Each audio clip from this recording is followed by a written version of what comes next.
je ne cesse de dire que non seulement nous sommes les ambassadeurs de notre territoire, mais qu'ambassadeur, c'est la promotion. Et maintenant, ma volonté, c'est de devenir aussi un acteur de notre territoire. Donc un acteur, ça veut dire exactement le cas présent que vous voyez, aller jusqu'à porter, initier, investir, appuyer toute cette démarche-là.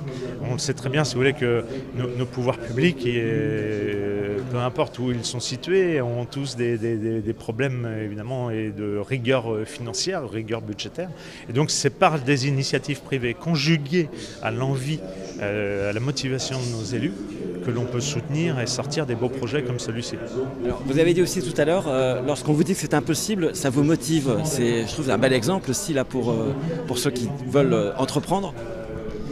Oui, parce qu'en France, on dit souvent que non, ça va être difficile, on ne va pas y arriver, personne n'a jamais fait, etc., ou c'est impossible. Et vous savez, la peur est le premier frein à la croissance, au développement. Et donc moi c'est l'opposé, si vous voulez, quand on me dit ça, quand on me dit c'est pas possible, ou tu vas pas y arriver, ou vous n'allez pas y arriver, ou c'est impossible, c'est la première motivation que j'ai justement à montrer à tout le monde que c'est réalisable. Et puis déjà dans mes différents domaines dans lesquels j'ai entrepris dans mon monde professionnel, que ce soit mon groupe PGS, avec mon métier qui est pourtant qu'autour de la palette, et une entreprise qui va bientôt faire 300 millions d'euros de chiffre d'affaires, ça prouve, si vous voulez, qu'il faut arrêter ici, c'est comme les USA, tout est possible. Vous vous faites un petit peu plaisir aussi dans la programmation? Alors, dans tout projet, si vous voulez, moi j'ai une règle, c'est que de toute façon, il faut y prendre du plaisir. Donc pour y prendre du plaisir, il faut se faire plaisir.